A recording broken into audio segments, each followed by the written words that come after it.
And so I hope this video is helpful either way, okay? So I guess the message here is just kind of like the resolution is coming, the decisions are coming, or at least the information is coming. I don't see lack of information coming through this spread, but I do see some clear resolution, some clear decision making is going to be available for you, especially towards the end of December, okay? So this card is screaming out Taurus, Taurus. Okay, so I feel like I feel like it's on point for me energetically as a reader. You have two strong cards here that indicate pretty much, you know, your sign. I have here the King of Pentacles. This is an earth sign, someone who's very practical, very pragmatic. When he or she makes decision, it comes from a space of, you know, being able to weigh out all the factors that might affect the outcome of a decision. So this is someone who's very meticulous about making decision. They ponder over a situation. They're not impulsive. They're not rash, and they're very rational when it comes to, you know, the decision making process. They weigh out the pros and cons and they mull things over. Some people might say that, you know, Taurus take a really long time to deliberate before making a decision. But I feel in this situation, you know, you're level-headed, you're clear. You know what works for you, you know what don't. You know what will not work, no matter how much you try to, you know, justify or rationalize. I feel like you come into the sense of knowing what will work and what won't. And then we have the Hierophant, which is your card. The Hierophant deals with structure, stability. It's like the stable pillars of society on which civilization and things can be built. And with this card, it indicates an owl, okay? Full of wisdom, full of insights, and full of knowledge. The owl is sitting on a stack of books, okay? So, I mean, you can't get more theoretical than this, because this is someone who has the gift of insight, the gift of wisdom, a lot of research experience into a specific topic under their belt. This is also a card about going back to school. So first of all, let me relay the messages, the images that came through for you, and then we'll talk about how the message ties in with the cards. So I see this shop, and it's a really fancy shop, boutique. It's like a designer boutique inside a very fancy shopping mall. Okay, so it's like a shopping strip full of luxury boutiques, brand names, and designer names. Okay, designer items, and it has really high ceiling. And there's like chandeliers and floodlights. So this is a very expensive place. I see a customer, so I'm kind of looking through the eyes of a customer. She walks in, I feel like it's a woman. She walks in and she's looking at the store full of leather goods, okay? So it's a luxury store full of leather goods. The things that are on sale, not on sale like reduced price, but the things that are available for sale at this boutique is leather shoes, Italian made leather shoes, belts, and handbags. Okay, so it's all leather goods, wallets, journals, even with the leather bound, you know, cover. And she's looking around, and you know, the chandeliers, the lighting, everything just makes the items sparkle. And already I just feel like, you know, she's taken in by the sparkliness, the cleanliness, and just, you know, the high ceiling. It just makes everything seem so extravagant. She's poking around. And then behind one of the walls and one of the pillars is this salesman. He looks like he's, you know, in his late 20s. He's dressed in a suit with those really thin ties that are, you know, the stylish these days. His hair is kept, it's swept back. He has black hair. He just looks really handsome. He looks like just very put together. And I guess like the person behind the cash register is calling to him and kind of like, you know, calling him and then looking at the woman indicating to him in a non-verbal way to take care of that customer, to see what she needs, to land a sale, to, you know, do what you got to do as a salesman. So I feel like he's a salesman. And so he hesitantly walks up to her, and I hear a little bit of conversation exchange between the two of them, just like, hello, how are you? Is there anything I can help you with? And then I just don't hear anything else. So they're still conversing, but I stop hearing what they're saying.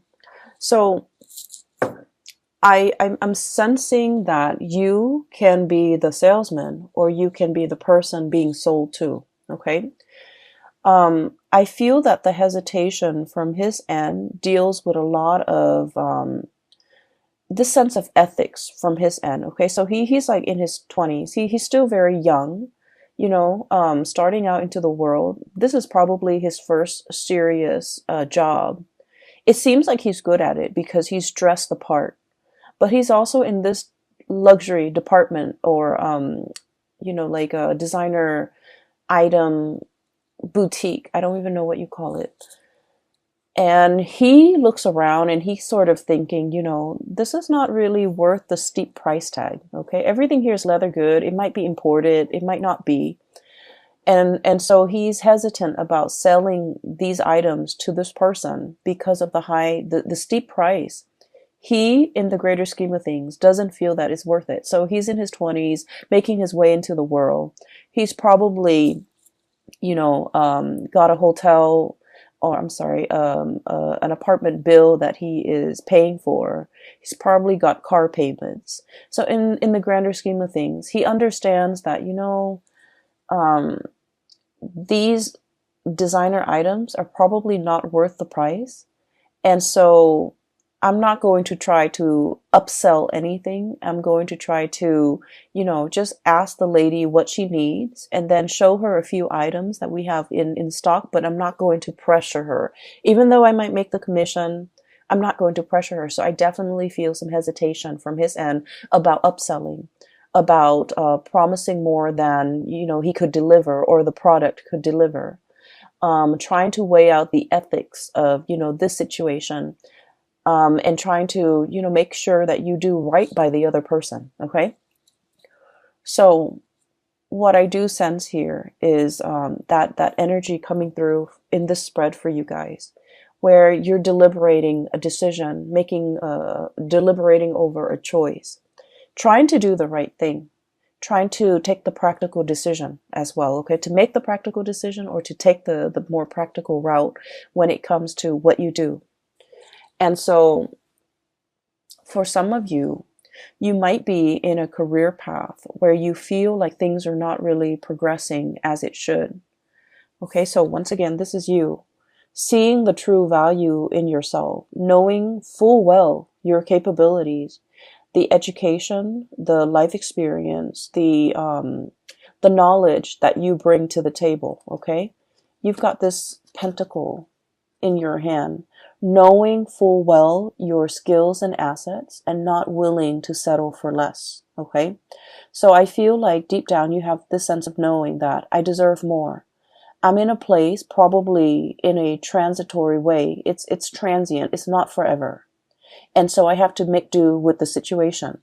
And I do feel with this imagery on top of, underneath actually, the hangman. The hangman is being in a situation that you feel is a state of like, it's temporary, it's not permanent. You can get yourself out of this situation, but you're biding your time. So some of you are in a current work situation that you feel an end need to be put to it.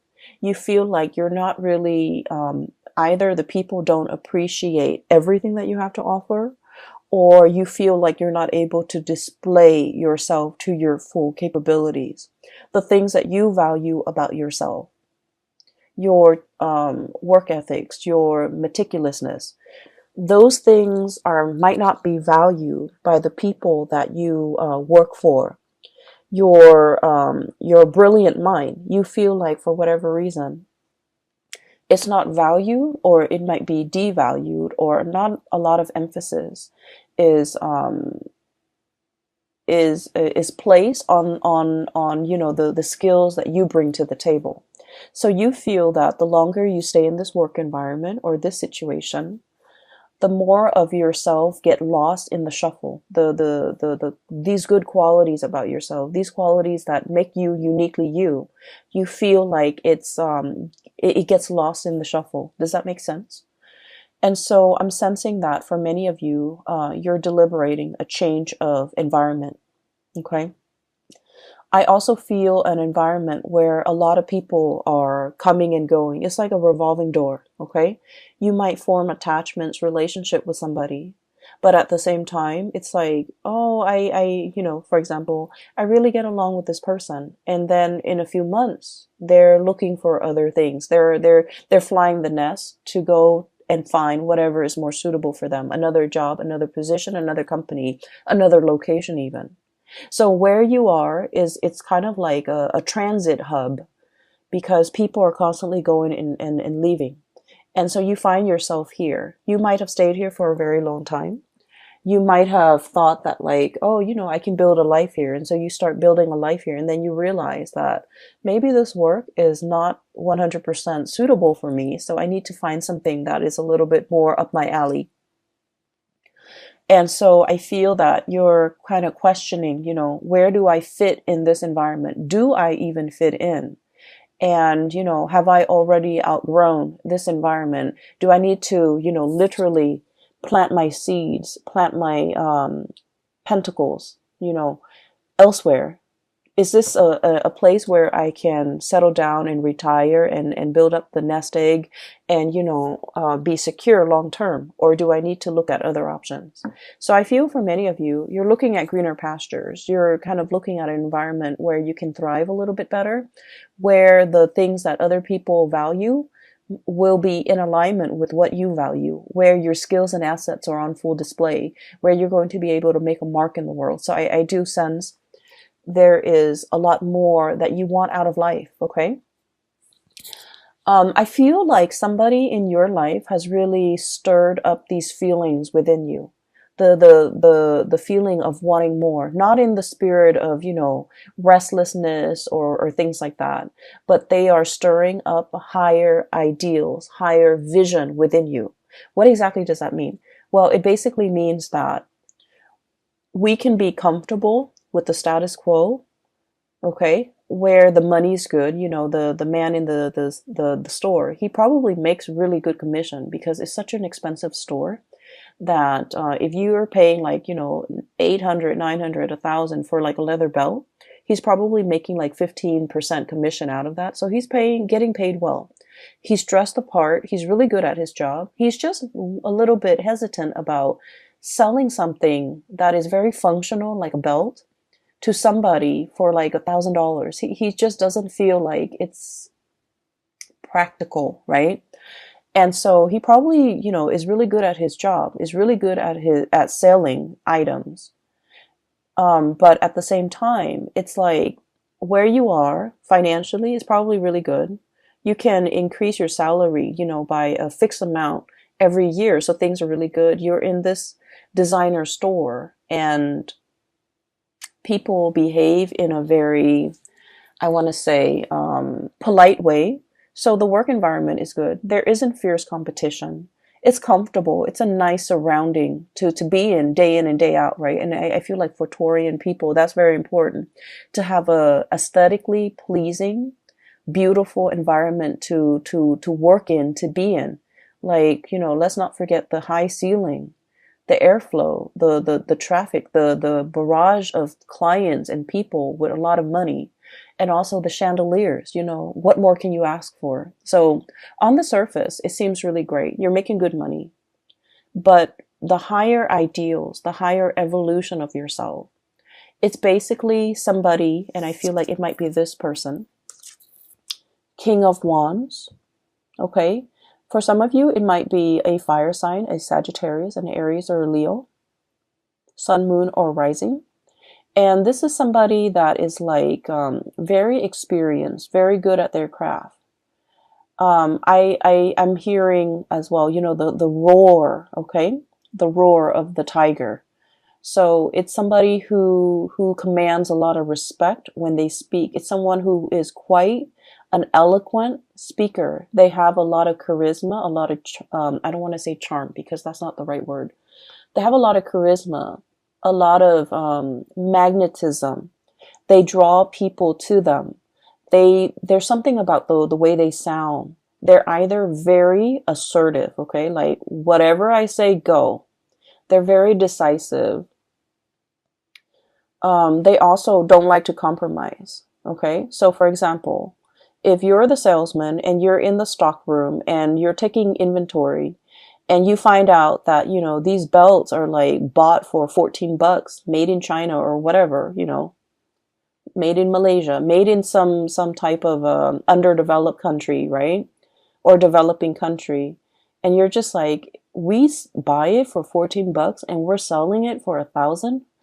That's not right.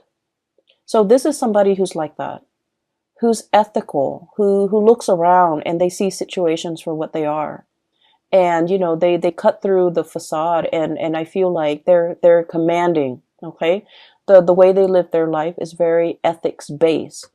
And so somebody is kind of like calling you or calling you to, I want to say to want to develop to your full potential, to develop to your full ideal. So never mind this comfortable place where you're making quite a bit of money, you're good at your job, you're in a beautiful exotic is what I heard, exotic environment. There is more to life. Where else can you go or what else can you do that will make you a lot happier, that will fulfill all of these deep yearning and deep longings within your hearts of hearts that you feel this work environment is lacking. And a lot of it has to do with, ethics and morality. A lot of it has to do with doing the right thing by the right people. And a lot of it has to do with being in a work environment where I honestly feel like you're able to help people. If that's what you want, if wanting to help people, to be of service to people, to solve problems for people, if that's what you really want, and to be able to see people smile and that you've done a really good job addressing their needs, okay? Then that makes you happy. That brings 100% satisfaction. This is a person that wants you to see all of those things, that wants you to see the whole picture, that wants you to kind of like be in a situation where you're developing yourself to your best capabilities, to your full potential, because they know you're capable of a lot more happiness than you're settling for. So I feel like there might be a situation where you are settling. You're feeling like it's not 100% best fit. And so you're just like, I'll find something a little bit better, maybe further down the line. But this person is like very action oriented and they're like, the time is now, Taurus. We should get a move on. Okay. There's a very strong emotional connection here that you have with this person. I have the Six of Cups. And this is a soulmate card. And the way that this card is coming out in this spread, you're meeting this person for a reason. You've met a soul counterpart, okay? It's like a soul family. It's this person is going to be very instrumental to you in the next phase of your life. They're able to get you there. A lot of the times people think soulmate relationships or soul ties last for a lifetime. And the way that I have seen it play out in my life and in other people's life, soulmates come in a time when we are in flux, when we are transitioning from one thing to the next. And for some of us, we know where we want to go, but we don't really know how to take, like which path to take to get there. We also might not know how exactly to get there. The dream that we want and we envision for ourselves, it's so far away and it's so out of reach. And so we don't really know the practical steps that we need to get there. And a lot of the times these soulmates show themselves. For a lot of people, it's a relationship partner where you really trust this person. And so they might, give you a little bit of a nudge, a push, and you trust them because you love them.